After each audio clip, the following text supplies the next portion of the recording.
तीसरी चीज़ जो कि यूपीए सरकार की एक बड़ी असफलता है, अगर आज के जजमेंट पे भी वो देखें तो जो जजमेंट है सौरभ, उसमें फॉरेंसिक कोई जांच नहीं, इवन बैरिकेडिंग तक नहीं की गई है। महाराष्ट्र में कांग्रेस की सरकार, दिल्ली में कांग्रेस की सरकार, और ये आपका सिस्टम था।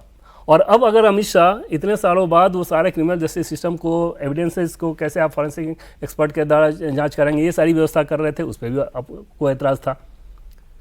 मतलब अधिकांश केस में इसमें आप देखें तो उसमें जजमेंट में ये लिखा हुआ है ना कि सबूतों के अभाव में। आपको ये लगता है कि इसकी कोई कॉस्ट है जो कांग्रेस को पे करनी पड़ सकती है? निश्चित तौर पर इस तरह के इस जजमेंट के आने के बाद एक बार फिर से वो जो दौर था ना, वो उसको फिर दिखाया जाएगा कि देखो ये लोग कैसे करते हैं। और क्योंकि प्रज्ञा कर्नल पुरोहित का तो मामला इतना ज़्यादा था, इतना ज़्यादा उठा हुआ था, उसमें तो ये तक भी कहा गया है ना, इन लोगों ने कहा कि हमें बयान दिलवाए जा रहे थे कि योगी आदित्यनाथ जैसे नेताओं का नाम लिया जाए, उनको दोषी बनाया जाए, बीएचपी के आरएसएस के लीडर का नाम लिया जाए, इसके लिए हमें टॉर्चर किया जा रहा था।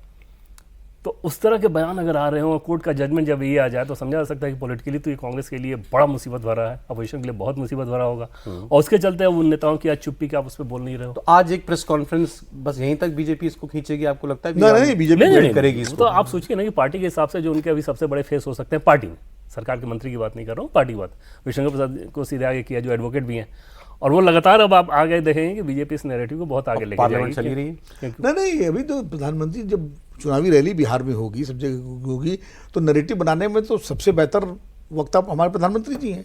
वो जब बोलेंगे इस पे कि देखिए ये इस सरकार का, कांग्रेस का ये था, आर्मी के फौजी अफसर, सारे बीजेपी के नेता बोलेंगे, तो वो तो कांग्रेस के लिए उसका जवाब देना आसान थोड़ी होगा भाई। क्योंकि जब कोर्ट का फैसला आ गया उसके बाद, जब तक कोर्ट का फैसला नहीं आया था तब तक तो आप कह सकते थे भाई अभी वो अक्यूज्ड हैं, अभी आप निर्दोष कैसे कह सकते हो, अगर दोषी नहीं कह सकते। लेकिन कोर्ट का फैसला आने के बाद हाँ, महत्वपूर्ण ये क्या सरकार चैलेंज करती है हाई कोर्ट में, सरकार चैलेंज करती है तो उसके बाद सरकार वहाँ किस रूप में जाती है, क्योंकि सबूत तो यही है, कोई नई जांच तो होगी। महाराष्ट्र के मुख्यमंत्री के बयान के बाद मुझे नहीं लगता है कि ये सवाल बाकी है कि सरकार चैलेंज करेगी। सरकार का चैलेंज नहीं करेगी तो फिर आरोप लगेगा कि आप चैलेंज नहीं कर रहे।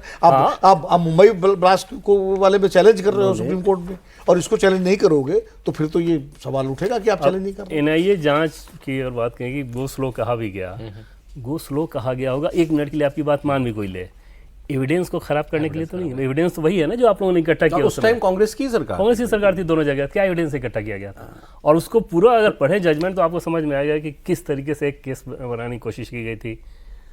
ये देवेंद्र फडणवीस ने, आप जो कह रहे थे, उन्होंने लिखा है आतंकवाद भगवा ना कभी था, ना है, ना कभी रहेगा।